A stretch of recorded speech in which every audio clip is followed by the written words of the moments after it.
अब हम different examples की बात करते हैं। पहला अगर बात करें, when source crosses the stationary observer, मतलब कि मान लो आप स्टेशन पे खड़े हो और क्या हुई, एक ट्रेन आई, वो आपको क्रॉस करते हुए रेलवे ट्रैक से चलेगी। तो क्या हुआ, जब ट्रेन आपके पास आ रही थी, तो जब ट्रेन आपके पास है तो क्या आपको फ्रीक्वेंसी ज्यादा नजर आया, और जब ये दूर गई आपसे तो क्या हुई, फ्रीक्वेंसी कम नजर आया। तो क्या आपको स्टेशन पे बैठते बैठते क्या फ्रीक्वेंसी का डिफरेंस नजर आया कि नहीं?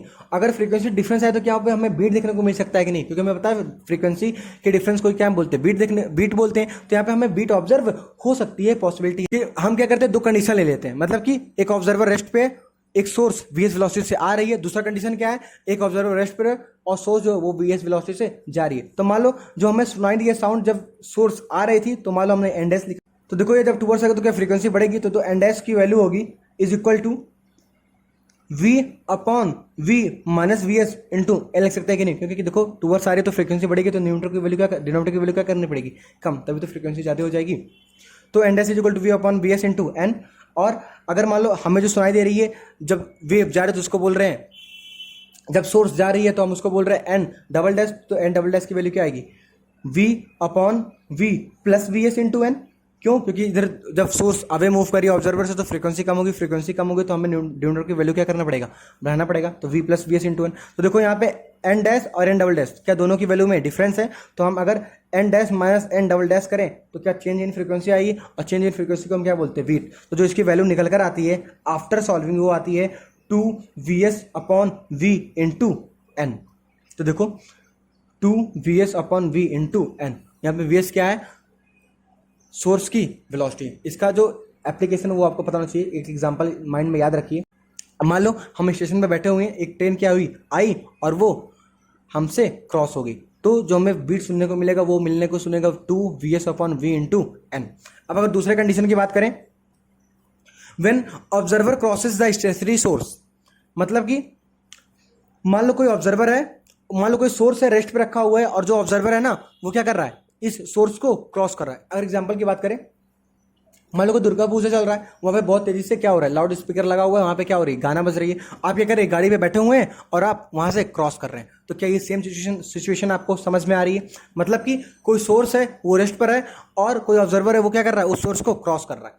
तो इसकी अगर बात करें तो यहाँ पे देखो तो जब ऑब्जर्वर टुवर्ड्स द सोर्स आएगा तो कैसे फ्रीक्वेंसी बढ़ेगी, और जब ये क्रॉस करेगा तो क्या फ्रीक्वेंसी कम होगा। तो क्या हमें डिफरेंस इन फ्रीक्वेंसी देखने को मिलेगा, और डिफरेंस इन फ्रीक्वेंसी का मतलब क्या, हमें बीट देखने को मिलेगा। तो जो यहाँ पर बीट आता है वो आता है delta n is equal to 2v0 upon v into n. कैसे आया हम इसको नहीं बता रहे, ठीक है। तो बीट जो आएगा वो आएगा delta n is equal to 2v0 upon v into n. इसका हम दूसरा अगर बात करें तो देखो हम इस तरह भी तो कह सकते हैं ना कि मान लो देखो यहाँ पे क्या हो रहा है, एक सोर्स रेस्ट पर है, ऑब्जर्वर आ रहा है। तो देखो यहाँ पे क्या है, एक सोर्स रेस्ट पर है, ऑब्जर्वर इसकी तरफ आ रहा है। दूसरी तरफ देखो क्या है, एक ऑब्जर्वर जो है वो मूव अवे फ्रॉम ऑब्जर्वर, जो एक ऑब्जर्वर है वो away from the source move कर रहा है। तो यहाँ पे देखो कोई सोर्स रखा हो तो जो ये ऑब्जर्वर है क्या मूव कर रहा है, away from the source move कर रहा है। तो क्या ये कंडीशन और ये कंडीशन क्या आपको सेम नजर आ रही है? मतलब अगर ये दिया जाए या ये दिया जाए तो आपको जो फॉर्मूला ध्यान में रखना, क्या रखना है, 2vs upon v into n. समझ में आया?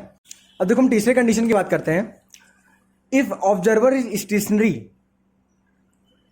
And far away from the circular path of source, मतलब कि मान लो कोई ऑब्जर्वर है वो बहुत दूरी पर है और जो सोर्स है ना वो क्या हो रहा है, घूम रहा है, सर्कुलर पाथ में घूम कर रहा है, और ऑब्जर्वर जो है वो बहुत दूरी पर है। बहुत दूरी करने का मतलब क्या है, जो हम इसको मान सकते हैं ना वो कुछ इसके पैरेलल में मान सकते हैं। मतलब कि देखो ये ऑब्जर्वर है ना, तो ये ऑब्जर्वर और इसके जो एंगल बन रहा है ना, इसको हम क्या कर सकते हैं, बहुत ही नीचे ला सकते हैं। मतलब कि हम ऑब्जर्वर को मान सकते हैं कि ये क्या है, इसके लाइन जॉइनिंग के अलॉन्ग है, ठीक है। बस ऑब्जर्वर को दूर रखने का यही मतलब है। अब मान लो ऑब्जर्वर रेस्ट है, इसका अगर एग्जाम्पल की बात करें तो मान लो मेले में गए हो, ठीक है। मेले में जो गोल वाला झूला होता है ना, उसमें आप बैठे हो, उसमें मान लो कोई हमने साउंड लगा दिया है और वो क्या है, घूम रहा है, और आप बहुत दूरी से उस गोले को, मतलब उस मेले को क्या, उस झूले को ऑब्जर्व कर रहे हो। तो देखो क्या यही सिचुएशन है, मतलब कि आप बहुत दूर मेले में हो और मेले में जो झूला है वहाँ पे एक साउंड सोर्स रखा हुआ है, उसके समझ रहे झूले के अंदर, और वो क्या हो रहा है, बहुत तेजी से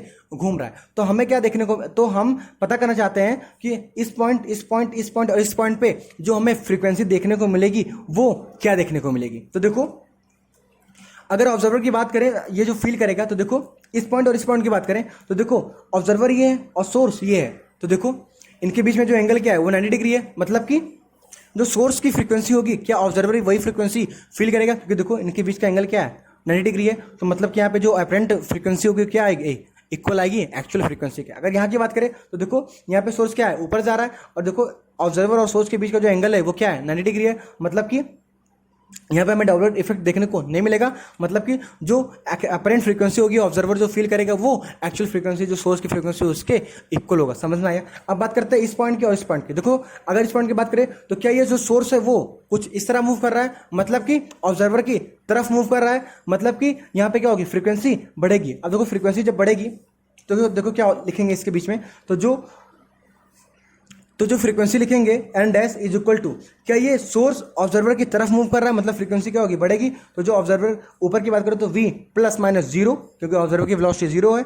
नीचे की अगर बात करें तो देखो ये टुवर्ड्स द ऑब्जर्वर मूव कर रहा है, मतलब फ्रीक्वेंसी क्या होगी बढ़ेगी, मतलब न्यूमरेटर को क्या करना पड़ेगा, डिनोमिनेटर को क्या कम करना पड़ेगा, तो मतलब डिनोमिनेटर को क्या करना पड़ेगा कम करना पड़ेगा। तो यहाँ पे v minus of V S करेंगे इंटू एन करेंगे, v upon v minus v S की वैल्यू क्या आएगी, देखो v इक्वल टू क्या ओमेगा आर होता है, तो यहाँ पे ओमेगा आर पुट कर देंगे इंटू एन। अगर मान लो ये रेडियस आर है तो क्या इसकी फ्रीक्वेंसी एन डैश की वैल्यू ये आई। अगर इस पॉइंट की बात करते हैं तो क्या यहाँ पे देखो ये कुछ इस तरह मूव कर रहा है, मतलब कि ऑब्जर्वर से दूर जा रहा है, तो मतलब फ्रीक्वेंसी क्या होगी कम, फ्रीक्वेंसी कम तो डिनोमिनेटर की वैल्यू क्या करनी पड़ेगी हमें बढ़ानी पड़ेगी। तो v अपॉन डिनोमिनेटर की वैल्यू क्या करनी पड़ेगी बढ़ानी पड़ेगी, मतलब v प्लस वी एस करेंगे, और वी एस की वैल्यू क्या होती है ओमेगा आर होती है, तो v upon v plus omega r into n. समझ में आया। तो यहाँ पे देखो एन मैक्सिमम एन मिनिमम आप खुद से लिखेंगे, ठीक है। चौथे की बात करें इसका उल्टा, मतलब कि अब हमने क्या किया है सोर्स एक जगह रख दिया है और झूले में हम बैठकर घूम रहे हैं, मतलब कि आप मेले में गए हैं और जो गोल वाला झूला है उस पर आप बैठे हुए हैं और एक जगह डीजे बज रहा है और उसको क्या कर रहे हैं ऑब्जर्व कर रहे हैं। समझ में आया। इसको दूर रखने का मतलब वही है कि जो ये पॉइंट है ये क्या है लॉन्ग, जो ये पॉइंट है वो क्या है अलॉन्ग द लाइन जॉइनिंग है, ठीक है। देखो जो ऑब्जर्वर गोले गोले में घूम रहा है मेले में गोल गोल घूम रहा है, तो क्या इस पॉइंट पे ये कभी ऐसे जाता हुआ दिखेगा, तो मतलब क्या सोर्स की तरफ जाता हुआ दिखेगा, मतलब कि फ्रीक्वेंसी क्या होगी ज़्यादा दिखने को मिलेगी, मतलब एन अपरेंट क्या होगा ज़्यादा होगा, मतलब कि न्यूटन क्या करना पड़ेगा ज़्यादा करना पड़ेगा, मतलब जो वेलोसिटी होगी wind plus of velocity of observer upon v into n करना पड़ेगा। समझ में आया। अगर यहाँ की बात करें तो क्या ये सोर्स से दूर जा रहा है ऑब्जर्वर, मतलब फ्रीक्वेंसी क्या होगी कम, फ्रीक्वेंसी कम तो न्यूमरेटर क्या होगा कम, तो मतलब कि v minus of v not upon v into n. समझ में आया। अगर यहाँ और यहाँ की बात करें तो देखो जो ऑब्जर्वर की वेलोसिटी है वो सोर्स के रिस्पेक्ट में क्या है 90 डिग्री में, तो मतलब यहाँ पे डॉपलर इफेक्ट हमें देखने को नहीं मिलेगा, मतलब कि जो फ्रीक्वेंसी होगी एक्चुअल जो मतलब कि जो फ्रीक्वेंसी होगी एपरेंट वो एक्चुअल फ्रीक्वेंसी के इक्वल होगी। और अगर यहाँ की बात करें तो यहाँ पे भी देखो क्या नीचे जा रहा है ऑब्जर्वर, मतलब कि इनके बीच का एंगल क्या 90 डिग्री है, मतलब कि जो एपरेंट फ्रीक्वेंसी जो ऑब्जर्व करेगा ऑब्जर्वर वो सोर्स की फ्रीक्वेंसी से इक्वल होगा। समझ में आया। यहाँ पे आप एन मैक्सिमम एन मिनिमम खुद से लिखिए। अब देखो हम क्या ऑब्जर्व करना चाहते हैं कि मान लो कोई ऑब्जर्वर रेस्ट पे है, ठीक है, और वहाँ से बहुत दूरी पर क्या हुआ कि एक कोई सोर्स है ना वो उसको क्रॉस कर रहा है, क्या कर रहा है इसको क्रॉस कर रहा है, ठीक है, मतलब कि कोई ऑब्जर्वर है वो स्टैटिक रेस्ट पे है और वो कोई जो सोर्स है ना वो मूव कर रही है। तो हम क्या पता करना चाहते हैं कि इस पॉइंट पे हम देखना चाह रहे हैं कि जो उसकी फ्रीक्वेंसी जो ऑब्जर्व करेगा वो अपरेंट फ्रीक्वेंसी क्या होगी। तो देखो जब ये सोर्स इधर मूव करेगा ना तो इसका एक कंपोनेंट इसके परपेंडिकुलर डायरेक्शन में होगा और इसके एक अलॉन्ग डायरेक्शन में होगा। तो जो अलॉन्ग में होगा वो क्या होगा वी एस कॉस थीटा होगा। तो वी एस कॉस थीटा, तो देखो इसको ऑब्जर्व करो, मतलब कि क्या है जो ऑब्जर्वर रेस्ट में है और जो सोर्स है वो ऑब्जर्वर की तरफ मूव कर रहा है, मतलब फ्रीक्वेंसी क्या होगी बढ़ेगी, फ्रीक्वेंसी बढ़ेगी तो हमें डिनोमिनेटर की वैल्यू क्या करनी पड़ेगी कम करनी पड़ेगी, मतलब यहाँ पे हम क्या करेंगे minus v S cos theta लिखेंगे। और जो अगर परपेंडिकुलर डायरेक्शन में है तो ये देखो परपेंडिकुलर डायरेक्शन में तो हमें देखो ऑब्जर्वर और सोर्स जो है उसका जो वेलोसिटी है वो ऑब्जर्वर के रिस्पेक्ट में क्या है परपेंडिकुलर है, मतलब कि वहाँ पे हमें डॉपलर इफेक्ट देखने को नहीं मिलेगा। तो इस कंपोनेंट को हम नहीं ध्यान देते। इसकी अगर हम बात करें तो यहाँ पे क्या होगी फ्रीक्वेंसी बढ़ेगी, मतलब कि हमें डिनोमिनेटर क्या करना पड़ेगा कम करना पड़ेगा, मतलब यहाँ पे माइनस करना पड़ेगा, ठीक है। अगर हम इसकी बात करें यहाँ की अगर बात करें तो देखो सोर्स क्या है इसके परपेंडिकुलर डायरेक्शन में मूव कर रहा है, मतलब यहाँ पे डॉपलर इफेक्ट हमें देखने को नहीं मिलेगा, मतलब जो एक्चुअल फ्रीक्वेंसी जो मतलब कि जो अपरेंट फ्रीक्वेंसी होती है वो एक्चुअल फ्रीक्वेंसी के इक्वल होगी। तो यहाँ पे देखो जो फ्रीक्वेंसी ऑब्जर्व किया जाएगा बी के द्वारा, तो यहाँ पे देखो जो डेल्टा एन की वैल्यू क्या है 0 है, मतलब यहाँ पे डॉपलर इफेक्ट देखने को नहीं मिलेगा।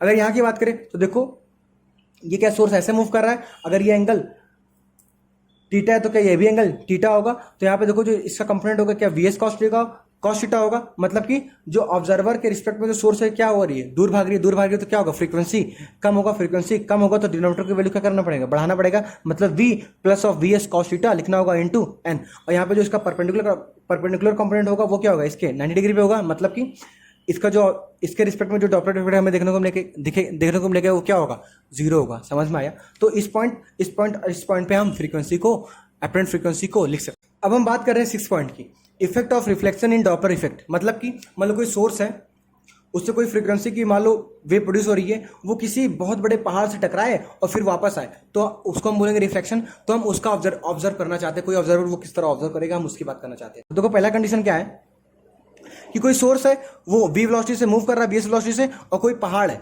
उसके बीच में क्या है, कोई ऑब्जर्वर रेस्ट में है, तो हम पता करना चाहते हैं कि ये कितना बीट सुनेगा। ठीक है, मतलब कि इसमें चेंज इन फ्रीक्वेंसी क्या होगी। तो देखो पहला अगर बात करें तो मान लो जब सोर्स होगा, ये ऑब्जर्वर को क्या, जो सोर्स होगा वो प्रोड्यूस करेगा वो, तो जो इसको मान लो सुनाई दिया फ्रीक्वेंसी, वो मान लो एन डैश डी फ्रीक्वेंसी सुनाई दी। अब एन डैश डी की फ्रीक्वेंसी क्या होगी, देखो इसकी अगर बात करें तो क्या ये ऑब्जर्वर की तरफ आ रहा है सोर्स, मतलब कि क्या होगी, फ्रीक्वेंसी बढ़ेगी, तो v upon v minus v s into L लिखेंगे। क्यों? क्योंकि फ्रीक्वेंसी बढ़ी तो डिनोमिनेटर की वैल्यू क्या करना पड़ेगा, कम करना पड़ेगा, मतलब यहाँ पे हमें क्या करना पड़ेगा, माइनस करना पड़ेगा।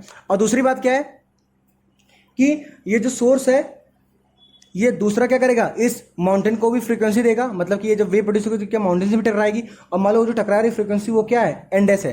तो एन डैश की बात करेंगे तो ये मान लो ये किसकी तरह काम करेगा, ये इसको ऑब्जर्व कर रहा है, मतलब हम इस माउंटेन को एक ऑब्जर्वर की तरह ट्रीट कर सकते हैं कि नहीं। अगर हम इसको ऑब्जर्वर की तरह ट्रीट करें तो मतलब कि एक ऑब्जर्वर की तरफ क्या हो रही है, सोर्स बढ़ रही है, मतलब कि फ्रीक्वेंसी क्या होगी, बढ़ेगी। तो जो एन डैश की वैल्यू आएगी वो क्या आएगी, v upon v minus v s into n आएगी। क्यों? क्योंकि देखो अगर इसको ऑब्जर्वर मानते हैं तो सोर्स क्या होगा, ऑब्जर्वर की तरफ मूव कर रहा है, जिसकी फ्रीक्वेंसी क्या है, एन डैश, तो मतलब कि फ्रीक्वेंसी क्या होगी, बढ़ेगी, तो डिनोमिनेटर क्या होगा, कम होगा, तो डिनोमिनेटर कम होगा तो v upon v minus v s into n लिखेंगे। अब देखो जो ये फ्रीक्वेंसी ऑब्जर्व किया, ठीक है, क्या वही फ्रीक्वेंसी रिफ्लेक्ट करेगा, अगर मान लो एनर्जी का क्या है, कंजर्वेशन है, तो क्या जो माउंटेन से टकराएगी एनर्जी का वही एनर्जी रिफ्लेक्ट होगी, मतलब कि जिस फ्रीक्वेंसी से वो टकराया है क्या उसी फ्रीक्वेंसी से रिफ्लेक्ट होगा, मतलब कि n dash is equal to n r dash होगा कि नहीं। और जो ये रिफ्लेक्ट होगी क्या ये ऑब्जर्वर इसको ऑब्जर्व करेगा, मतलब कि अब क्या हुआ, जो एन आर डैश की अगर बात करें तो ये क्या काम कर रहा, ये किस तरह काम कर रहा, एक सोर्स की तरह काम कर रहा है और ये एक ऑब्जर्वर की तरह काम कर रहा है। तो देखो ये सोर्स है और ये क्या है, ऑब्जर्वर है, जो इनके बीच का जो ऑब्जर्व कर रहा है फ्रीक्वेंसी वो क्या है, एन आर डैश है, और हमें पता है जो एन आर डैश है क्या एन डैश के इक्वल होगा, मतलब कि जो एन आर डैश है वो क्या होगा, एन डैश के इक्वल होगा, मतलब कि जो एन आर डैश की वैल्यू होगी वो क्या आएगी, v upon v minus v s into n. तो देखो एन डी डैश की वैल्यू ये आई और एन आर डैश की वैल्यू ये है, तो क्या इन दोनों के चेंज को हम क्या बोलेंगे, बीट बोलेंगे। तो beat is equal to change in frequency is equal to, तो देखो v upon b s into n, v upon b s into n, मतलब चेंज इन फ्रीक्वेंसी क्या आ रही है, जीरो आ रही है, मतलब कि इसको कोई बीट सुनाई नहीं देगा। मतलब क्या है कि मान लो कोई माउंटेन है और कोई ऑब्जर्वर मतलब कोई आदमी बीच में खड़ा है, और क्या है एक गाड़ी उसका दोस्त मारते हुए हॉर्न बजाते हुए चला रहा है, तो उसको जो ऑब्जर्वर है जो बीच में मतलब सोर्स मतलब कि गाड़ी और माउंटेन के बीच में बैठा हुआ है, रेस्ट पे रहा है, वो क्या करेगा, कोई भी बीट उसको सुनाई नहीं देगी, जो उसकी फ्रीक्वेंसी होगी वो दोनों ही फ्रीक्वेंसी क्या होगी, सेम होगी। समझ में आया? अब मान लो दूसरे कंडीशन की बात करते हैं। इसमें क्या है कि मान लो कोई सोर्स है, मतलब कि मान लो कोई कार है वो एक माउंटेन की तरफ मूव करती चली जा रही है, और कोई ऑब्जर्वर है जो रेस्ट पर है, वो क्या है, इस कार के पीछे बैठा हुआ है। तो देखो पीछे बैठा हुआ मतलब क्या, इस कार के पीछे कहीं पे है, मतलब कि कोई सोर्स है जो वीएस वेलोसिटी से मूव कर रही है एक माउंटेन की तरफ, और जो ऑब्जर्वर है वो रेस्ट पर है इसके पीछे। तो यहाँ पे देखो क्या होगा कि जब ये सोर्स मूव करेगी तो क्या इसको एक डायरेक्ट फ्रीक्वेंसी इसका ऑब्जर्व होगा, और एक क्या होगा, इससे टकराएगा जो फ्रीक्वेंसी और फिर वापस इसको मिलेगी। तो क्या एक इनडायरेक्ट फ्रीक्वेंसी मिली और एक क्या रिफ्लेक्टेड फ्रीक्वेंसी मिली, क्या इन दोनों के बीच में डिफरेंस होगा। तो जो इन दोनों के बीच में डिफरेंस होगा तो क्या हमें यहाँ पे बीट फिनोमेना देखने को मिल सकता है। तो यहाँ पे जो बीट होती है वो क्या चेंज इन फ्रीक्वेंसी के इक्वल होगी, जो कि यहाँ पे जो समझ में आती है वो जो निकालने के बाद आता है वो आता है 2vs upon v into N. यहाँ पे vs क्या है, जो सोर्स मूव कर रही है उसकी वेलोसिटी है, v क्या है, वेलोसिटी ऑफ द वेव है, और n क्या है, जो फ्रीक्वेंसी से ये सोर्स वेव प्रोड्यूस करा रहा है। समझ में आया? मतलब कि इसका कंडीशन क्या है कि मान लो कोई दोस्त हमारा है, हम कहीं बैठे हुए हैं, पहाड़ के किनारे बैठे हुए हैं, पहाड़ी के किनारे हम बैठे हुए हैं, और जो हमारा दोस्त है वो गाड़ी लेकर क्या हो रहा है, पहाड़ की तरफ जा रहा है। हम यहाँ पर बैठे हुए हैं, एक पहाड़ है, और जो हमारा दोस्त है वो गाड़ी लेकर क्या हो रहा है, यहाँ पे जा रहा है। तो इससे हमें एक डायरेक्ट वेव मिलेगा जिसकी फ्रीक्वेंसी कुछ होगी, और एक रिफ्लेक्ट होने के बाद फ्रीक्वेंसी हमें ऑब्जर्व होगी। तो जो चेंज इन फ्रीक्वेंसी होगा वो आएगा 2vs/v इंटू एन, जहाँ पे vs क्या है, जो गाड़ी है उसकी वेलोसिटी है, एन क्या है, फ्रीक्वेंसी, और v क्या है, वेव की वेलोसिटी है। समझ में आया? अब हम एक तीसरे कंडीशन की बात करते हैं। इसमें क्या है कि मान लो कोई कार है, उसमें सोर्स बैठा हुआ है, मतलब कि मान लो कोई कार है, वो हॉर्न बजा रहा है, और ऑब्जर्वर भी उसी में बैठा हुआ है, मतलब जो ड्राइवर है वही हॉर्न को वो सुन रहा है। तो देखो किस तरह वो सुनेगा। पहले क्या होगा, ये खुद यहाँ पे बैठा हुआ है, तो क्या जो हॉर्न बजाएगा, क्या उसकी फ्रीक्वेंसी उसको डायरेक्ट सुनाई देगी, और एक क्या होगा, इससे इस माउंटेन से लड़कर वापस आएगी तो उसको एक रिफ्लेक्टेड फ्रीक्वेंसी से सुनाई देगी। तो क्या इन दोनों की फ्रीक्वेंसी के बीच में क्या डिफरेंस आएगा, और फ्रीक्वेंसी के बीच में जब डिफरेंस आएगा तो क्या इसको बीट सुनने को मिलेगा। तो जो बीट की जो फॉर्मूला आती है वो आती है 2x/v - x इंटू एन, जहां पे x क्या है, उस सोर्स की स्पीड है, और v क्या है, वेव की वेलोसिटी है। तो यहाँ पे हमें जो v देखने को मिलेगा वो क्या देखने को मिलेगा, 2x/v - x इंटू एन। और जो ये वेव रिफ्लेक्ट होकर जो ऑब्जर्वर को सुनाई देगी वो क्या सुनाई देगी, v+x/v - x into N. Example की अगर बात करें, कोई मान लो समझो गुफा है, गुफा से क्या हुआ, एक जो बैट है ना वो मूव करी और वो आवाज निकाल रही है। तो वो आवाज निकाल रही है और वो खुद ही आवाज को क्या करेगी, सुनेगी। मतलब जो मतलब कि वो आवाज निकाल रही है, मतलब वो खुद ही क्या है, सोर्स है, और फिर क्या वो खुद सुनेगी उस सोर्स को, और एक रिफ्लेक्ट करके उस गुफा से आएगा, तो मतलब वो रिफ्लेक्टेड भी सुनेगी। तो वहां पे क्या होगा, दोनों फ्रीक्वेंसी में क्या आएगा, डिफरेंस आएगा। मतलब कि वो बैट क्या सुनेंगे, कुछ बीट सुनाई उसको देगा। तो जो बीट सुनाई देगा उसकी वैल्यू होगी 2x/v - x इंटू एन, और जो फ्रीक्वेंसी वो जो गुफा से लड़कर आएगी जो उसको सुनाई देगी, वो सुनाई देगी v+x/v - x इंटू एन, जिसमें x क्या है, जो वो बैट मूव कर रहा है गुफा के अंदर उसकी वेलोसिटी है। समझ में आया? अब हम बात करते हैं लाइट डॉपलर इफेक्ट की। देखो लाइट डॉपलर इफेक्ट क्या होता है। देखो अभी तक हम पहले पता करना चाहते हैं कि लाइट डॉपलर इफेक्ट और जो हमने पढ़ के आया साउंड डॉपलर इफेक्ट, इसमें अंतर क्या आता है। देखो हम साउंड डॉपलर इफेक्ट में क्या पढ़ कर आए हैं कि अगर कोई सोर्स है और कोई ऑब्जर्वर है जो कि परपेंडिकुलर मूव कर रहा है विथ रिस्पेक्ट टू सोर्स, तो वहां पे हमें डॉपलर इफेक्ट देखने को नहीं मिलता। लेकिन लाइट डॉपलर इफेक्ट में क्या होता है, यहाँ पे हमें उस समय भी डॉपलर इफेक्ट देखने को मिलता है। एक डिफरेंस ये आया। अब देखो दूसरा डिफरेंस क्या आता है कि मान लो कोई ऑब्जर्वर है और कोई सोर्स है, तो ऑब्जर्वर जो मूव करती है तो उसके अकॉर्डिंग हम अलग वेरिएशंस देखने को मिलता है, और अगर सोर्स मूव करती है तो उसके अकॉर्डिंग हमें अलग वेरिएशंस देखने को मिलता है। मतलब कि साउंड के डॉपलर इफेक्ट में हमें समझ में आता है कि अलग अलग मतलब ऑब्जर्वर और सोर्स दोनों की जो हमें इफेक्ट होती है वो अलग अलग में हम उसको ऑब्जर्व करते हैं। हमें देखते हैं ना कि जो न्यूट्रल होता है उसमें क्या करते हैं, हम अलग ऑब्जर्वर के इफेक्ट को देखते हैं, और जो न्यूट्रल होता है उसमें हम सोर्स के इफेक्ट को देखते हैं। लेकिन लाइट डॉपलर इफेक्ट में क्या होता है, ऑब्जर्वर और सोर्स किस तरह मूव कर रहे हैं हमसे मतलब नहीं है, उन दोनों के बीच में जो रिलेटिव वेलोसिटी है along the line joining between them, हम उसको देखते हैं। मतलब कि यहाँ पे ऑब्जर्वर और सोर्स की अलग अलग बात नहीं करते हैं, हम ऑब्जर्वर और सोर्स के बीच में जो रिलेटिव वेलोसिटी है ना, हम उसकी बात करते हैं। ये अंतर होता है लाइट डॉपलर इफेक्ट में और साउंड डॉपलर इफेक्ट में। समझ में आया? अब देखो एक पॉइंट और यहाँ पे हम पहले बता देते हैं। देखो मान लो कोई ऑब्जर्वर है जिसकी वेलोसिटी vo है और लाइट की वेलोसिटी c है, और मान लो सोर्स की वेलोसिटी क्या है, vs है। तो देखो अगर हम स्पीड ऑफ लाइट के वेलोसिटी में ऑब्जर्वर की वेलोसिटी को ऐड करें, या स्पीड ऑफ लाइट के वेलोसिटी में हम सोर्स की वेलोसिटी ऐड करें, तो देखो स्पीड ऑफ लाइट की वेलोसिटी क्या है, 3 × 10⁸ मीटर पर सेकेंड, और जो ऑब्जर्वर की वेलोसिटी वो कितनी मूव कर सकती है, 5 मीटर पर सेकेंड, 10 मीटर पर सेकेंड, 15 मीटर पर सेकेंड। तो इनके बीच में देखो क्या है, ये क्या इतना है, 3 लाख मीटर पर सेकेंड, और ये कितना है, 15, 20, 25 मीटर पर सेकेंड। तो क्या हम इसको नेगलेक्ट कर सकते हैं? मतलब कि ऑब्जर्वर की वेलोसिटी और प्लस वेव लाइट की वेलोसिटी को हम c लिख सकते हैं, और सोर्स की वेलोसिटी और स्पीड ऑफ लाइट की वेलोसिटी को मिलाकर भी हम किसके को लिख सकते हैं, c के को लिख सकते हैं। समझ में आया? तो यहाँ पे ये डिफरेंस हमें देखने को मिलता है। तो जो लाइट डॉपलर इफेक्ट होती है आइंस्टाइन थ्योरी ऑफ रिलेटिविटी के ऊपर बेस्ड होती है।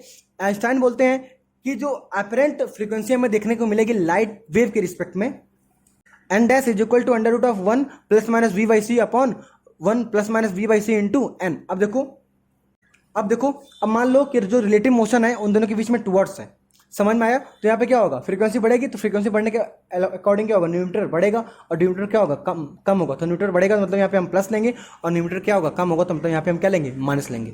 अगर दूसरी कंडीशन की बात करें कि मान लो दोनों वो दूर जा रहे हैं, तो दूर जाएंगे तो क्या होगा, फ्रीक्वेंसी कम होगा। तो फ्रीक्वेंसी कम होगा तो मतलब न्यूमरेटर की वैल्यू क्या करनी पड़ेगी, कम, और डिनोमिनेटर की वैल्यू क्या करनी पड़ेगी, बढ़ाने पड़ेगी।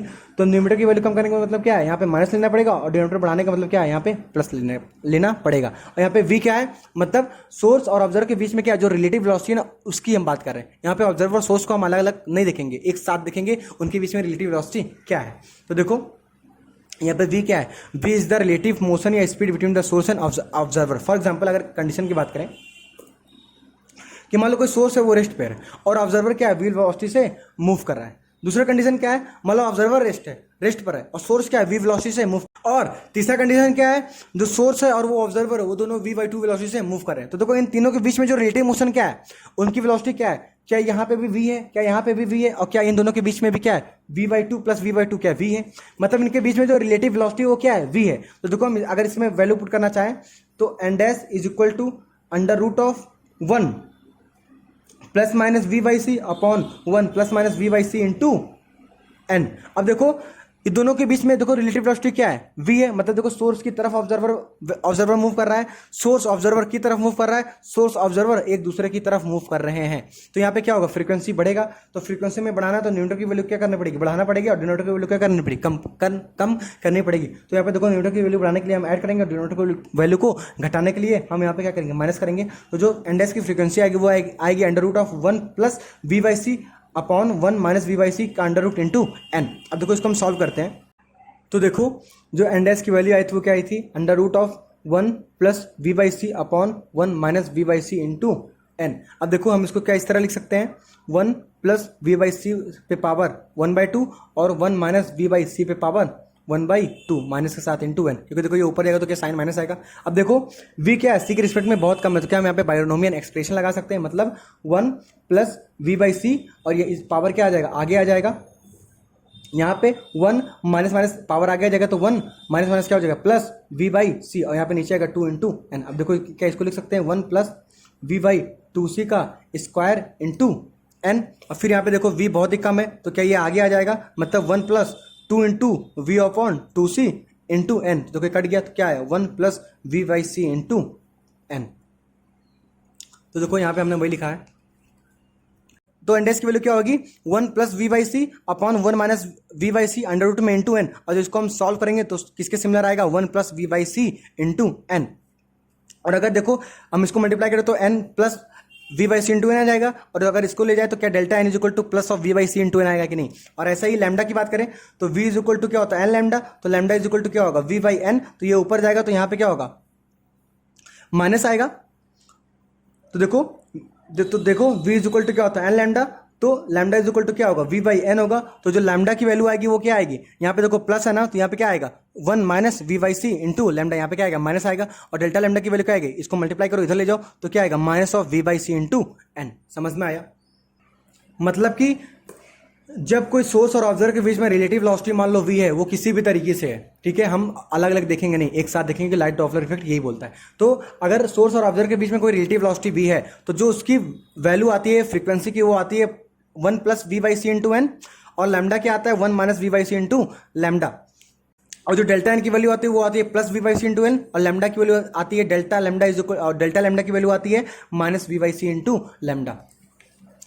अब अगर दूसरे कंडीशन की बात करें कि मान लो सोर्स रेस्ट पर है और ऑब्जर्वर क्या v वेलोसिटी से दूर जा रहा है। दूसरा कंडीशन क्या है, ऑब्जर्वर रेस्ट पे है और सोर्स v वेलोसिटी से दूर जा रहा है। तीसरा कंडीशन क्या है, सोर्स और ऑब्जर्वर दोनों v/2 वेलोसिटी से क्या हो रहे हैं, दूर हो रहे हैं। और दूर जा रहे हैं तो मतलब फ्रीक्वेंसी क्या होगी, कम होगी। तो फ्रीक्वेंसी कम होगी तो क्या होगी, न्यूमरेटर की वैल्यू कम करनी पड़ेगी और डिनोमिनेटर की वैल्यू क्या करनी, बढ़ानी पड़ेगी। यहाँ पे प्लस माइनस में क्या आएगा, माइनस आएगा, और नीचे प्लस माइनस में क्या आएगा, प्लस आएगा।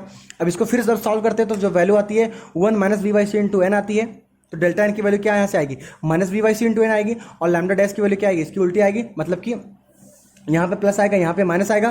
तो लैम्डा डैश की वैल्यू इक्वल आएगी, वो आएगी 1 प्लस v/c इंटू लैम्डा आएगी, जिसको हम delta lambda is equal two plus of v/c into lambda लिख सकते हैं। समझ में आया। अब देखो इसको याद कैसे करेंगे, सिंपली जब दोनों का जो रिलेटिव मोशन होगा वो टूवर्ड्स वाला होगा, तो फ्रीक्वेंसी बढ़ेगी, तो 1 में क्या करेंगे, ऐड करेंगे v by c into n. और लैम्डा क्या होगा, कम होगा, तो लैम्डा कम होगा तो यहाँ पे क्या करेंगे, 1 में माइनस कर देंगे। समझ में आया। और यहाँ से हम डेल्टा लैम्डा क्या लिख सकते हैं, plus of v by c, और लैम्डा की वैल्यू क्या लिख सकते हैं, minus v by c into lambda. समझ में आया। और अगर दोनों की जो रिलेटिव वेलोसिटी वो दूर वाली है, मतलब दोनों दूर जा रहे हैं, तो वहाँ पे क्या होगी, फ्रीक्वेंसी कम होगी, मतलब 1 से माइनस होगी, मतलब 1 minus v by c into n. और फ्रीक्वेंसी कम होगी तो लैम्डा क्या होगी, बढ़ेगी, मतलब 1 plus v by c into lambda. अगर चेंज इन लैम्डा की बात करें तो यहाँ पे चेंज इन लैम्डा लिखेंगे तो क्या होगा, minus of v by c into N.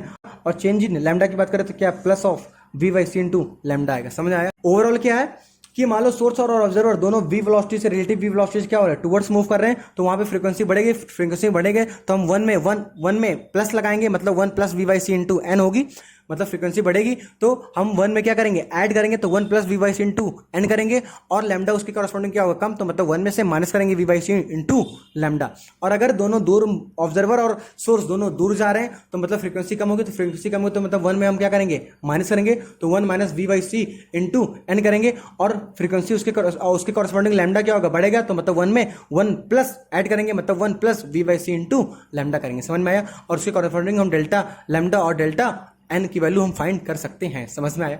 अब देखो यहाँ पे जो डेल्टा लैम्डा उसको हम डॉपलर डिस्प्लेसमेंट बोल सकते हैं या डॉपलर शिफ्ट बोल सकते हैं, जिसको हम चेंज इन वेवलेंथ या शिफ्ट ऑफ स्पेक्ट्रल लाइन बोलते हैं। देखो इसका मतलब क्या है, इसका मतलब ये है कि मान लो यहाँ पे देखो स्पेक्ट्रम की बात करें तो देखो स्पेक्ट्रम बड़ा होता है, उसका अगर विजुअल पार्ट लिखे तो क्या विव ग्योर है। अब देखो क्या होता है कि मान लो दोनों पार्टिकल क्या है, रेस्ट पर है, दोनों पार्टिकल क्या है, रेस्ट पर, मतलब उनके बीच में रिलेटिव वेलोसिटी क्या है, 0 है। तो मान लो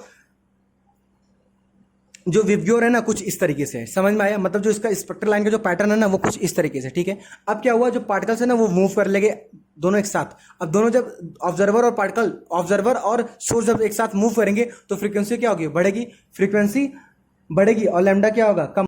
तो हमें पता है कि अगर इधर जाते तो क्या होता है, लैम्डा कम होता है, और इधर जाते तो क्या होती है, फ्रीक्वेंसी बढ़ती है। इधर फ्रीक्वेंसी बढ़ती है और लैम्डा क्या होता है, कम होता है। मतलब कि जब वो दोनों मूव करेंगे ना एक साथ, तो वहां पे हमें क्या देखने को मिलेगा, वायलेट शिफ्ट देखने को मिलेगा। मतलब कि जो मान लो अगर रेफरेंस की बात करें, अगर विवग्योर में जो ब्लू वाली पार्ट है ना कुछ इतनी है ना, तो ये जो ब्लू वाली पार्ट है ना कुछ इधर शिफ्ट हो जाएगी। मतलब कि जो ये पूरा स्पेक्ट्रल लाइन है ना, अगर दोनों रेस्ट पे थे, तो अगर मान लो स्पेक्ट्रल लाइन कुछ ऐसा है, तो अगर जब मान लो कि दोनों एक साथ आएंगे ना, तो क्या होगी, फ्रीक्वेंसी बढ़ेगी, तो मतलब कि वायलेट की तरफ मूव करेगा, कि वायलेट की तरफ फ्रीक्वेंसी ज्यादा होती है, तो वो क्या होता है, वायलेट की तरफ पूरी स्पेक्ट्रल लाइन जो होती है ना वो मूव कर जाती है। मतलब कि जो ये स्पेक्ट्रल लाइन जो ऐसे थी वो क्या होती है, थोड़ी वायलेट की तरफ मूव हो जाती है, मतलब शिफ्ट हो जाती है। समझ में आया। और उसी की अगर बात करें, अगर दोनों अवे फ्रॉम द, दोनों क्या होगा, अगर दूसरा अगर बात करें, अगर मान लो ऑब्जर्वर और सोर्स दूर भाग रहे हैं, तो जो दूर भागेंगे तो फ्रीक्वेंसी क्या होगी, कम होगी, लैम्डा की वैल्यू बढ़ेगी, मतलब कि वो रेड की तरफ शिफ्ट हो जाएंगे। मतलब कि जो स्पेक्ट्रल लाइन होगी ना, वो जो स्पेक्ट्रल लाइन की अगर रेफरेंस मान लो ये यहाँ पे है ना बी, तो ये क्या होगा, बी कुछ इधर मूव हो जाएगा। मतलब कि स्पेक्ट्रल लाइन क्या हो जाएगी, शिफ्ट हो जाएगी किधर, रेड की तरफ। समझ में आया। तो देखो यहीं भी हमने यहाँ पे यही लिखा है। देखो ये विवग्योर है, इधर वायलेट एंड होता है, इधर क्या होता है, रेड एंड होता है। इसकी जो लैम्डा की वैल्यू होती है 7800 एंगस्ट्रॉन, इधर जो होती है वो होती है 4000 एंगस्ट्रॉन। इधर क्या होता है, लैम्डा कम होती है और फ्रीक्वेंसी क्या होती है, ज्यादा होती है। इधर लैम्डा ज्यादा होता है, फ्रीक्वेंसी क्या होता है, कम होता है। तो जब पार्टिकल क्या होता है ना दूर भागते हैं, जो मतलब कि सोर्स और ऑब्जर्वर क्या होता है ना, जब दूर भागते हैं तो फ्रीक्वेंसी की वैल्यू क्या होती है, कम होती है। देखो फ्रीक्वेंसी कम हो रही है, तो मतलब कि क्या होता है, जो पूरी स्पेक्ट्रल लाइन है ना वो किधर शिफ्ट हो जाती है, रेड की तरफ। तो देखो यहाँ पे रेड शिफ्ट देखने को मिलता है, मतलब पूरी स्पेक्ट्रल लाइन किधर हो जाती है, रेड की तरफ मूव हो जाती है। तो देखो मूविंग आवे कंडीशन में क्या होगा, रेड की तरफ शिफ्ट हो जाती है, और फ्रीक्वेंसी क्या हो जाती है, कम हो जाती है। जो डेल्टा एन की वैल्यू जो डेल्टा एन की वैल्यू आती है वो क्या आती है, minus v by c into n आती है, और डेल्टा लेमडा क्या होता है, ज्यादा आता है, मतलब plus of v by c into lambda आता है। और अगर दूसरी बात करें कि जब वो दोनों क्या होते हैं एक साथ, अब दूसरी कंडीशन की अगर बात करें कि जो सोर्स और ऑब्जर्वर क्या हो रहा है, एक साथ मूव कर रहा है, एक साथ जब मूव करेगा तो क्या होगा, फ्रीक्वेंसी बढ़ेगी। तो फ्रीक्वेंसी मूव बढ़ेगी तो मतलब कि क्या होगा, वो वायलेट की तरफ शिफ्ट हो जाएंगे। मतलब कि जो पूरी स्पेक्ट्रल लाइन है वो क्या हो जाएगी, वायलेट की तरफ क्या हो जाएगी, शिफ्ट हो जाएगी। मतलब हम वहाँ पे वायलेट शिफ्ट देखने को मिलेगा। मतलब कि जब दोनों एक साथ आएंगे तो हमें जो स्पेक्ट्रल लाइन है वो वायलेट की तरफ शिफ्ट हुई नजर आएगी। तो वहाँ पे क्या होगा, फ्रीक्वेंसी बढ़ेगा, तो जो चेंज इन फ्रीक्वेंसी होगा वो क्या होगा, ज्यादा होगा, मतलब प्लस होगा v by c into n. और जो लेमडा होगी वो क्या होगी, कम होगी, तो मतलब minus of v by c into n. Application of Doppler effect की बात करते हैं। देखो पहला एप्लीकेशन है to explain the expansion of the universe red shift. देखो मान लो यूनिवर्स है ना वो एक्सपेंड कर रही है, तो एक्सपेंड करने का मतलब क्या है कि हम क्या पाएंगे कि उसकी फ्रीक्वेंसी क्या होगी, कम होगी। तो फ्रीक्वेंसी कम होगी मतलब क्या कि जो शिफ्ट है वो किधर होगा, रेड की तरफ शिफ्ट होगा ना। तो हम इससे पता कर सकते हैं कि हमारा जो यूनिवर्स है वो क्या हो रहा है, एक्सपेंड हो रहा है। दूसरा है to find the velocity of any light source with respect to us or earth. मतलब कि मान लो कोई लाइट सोर्स है वो जा रही है या आ रही है, तो उसके रिस्पेक्ट में क्या होगा, फ्रीक्वेंसी में वेरिएशन आएगा। तो फ्रीक्वेंसी से वेरिएशन आएगा तो उसके कॉरस्पॉन्डिंग हम क्या कर सकते हैं, लैम्डा पता कर सकते हैं, और उससे हम क्या पता कर सकते हैं, उस लाइट की वेलोसिटी पता कर सकते हैं। ठीक है। तीसरा है spin rotation speed of light source. मान लो कोई लाइट सोर्स है वो क्या करे, स्पिन करे, तो स्पिन करे तो उसके जब वो स्पिन करेगा तो क्या होगा, उसमें फ्रीक्वेंसी का वेरिएशन आएगा, और उस फ्रीक्वेंसी के वेरिएशन से हम क्या पता कर सकते हैं, उस स्पिन कर रही लाइट सोर्स की स्पीड। समझ में आया। देखो एक पॉइंट और है इको। देखो इको क्या होता है, एक क्या होता है, इको क्या, एक वेव का रिफ्लेक्शन नहीं है। मालूम कोई साउंड क्या हुआ, प्रोड्यूस किए, वो गया किसी क्लिफ से या किसी माउंटेन से टकराया, फिर वापस में सुनाई दिया, तो उसको क्या बोलते हैं, इको को बोलते हैं। तो देखो इको में नॉर्मली क्या होता है, जो डिस्टेंस चलता है ना वेव, वो क्या होता है, पहले जाती है और फिर आती है। तो जो डिस्टेंस चलता है वो क्या करता है, 2D चलता है। और मान लो वेलोसिटी जाने की थी वो क्या थी, v थी, तो आने की वेलोसिटी भी v रहेगी। तो टाइम इज इक्वल टू क्या होता है, डिस्टेंस अपॉन स्पीड होता है। तो टाइम कितना लगेगा इसको सुनने में, जो पहले पूरा डिस्टेंस कवर करेगी 2D अपॉन इसकी जो स्पीड होगी वो क्या होगी, v होगी। तो टोटल जो टाइम लगेगा वो क्या लगेगा, 2D/v लगेगा, नॉट d/v। क्यों, क्योंकि ये पहले वेव जाएगी फिर वापस टकराएगी फिर उसको इको साइन सुनाई देगा ना। तो यहाँ पे डिस्टेंस क्या होती है, डबल होती है। ठीक है। तो यहाँ पे देखो जो d क्या है, distance between a source and obstacle, और v क्या है, वेलोसिटी ऑफ द साउंड। तो यहाँ पे जाके आपका वेव कंप्लीट होता है और डॉपलर इफेक्ट भी कंप्लीट होता है। अगर आपको पसंद आया तो लाइक वगैरह सब्सक्राइब वगैरह जो होता है वो करिए। ठीक है, धन्यवाद।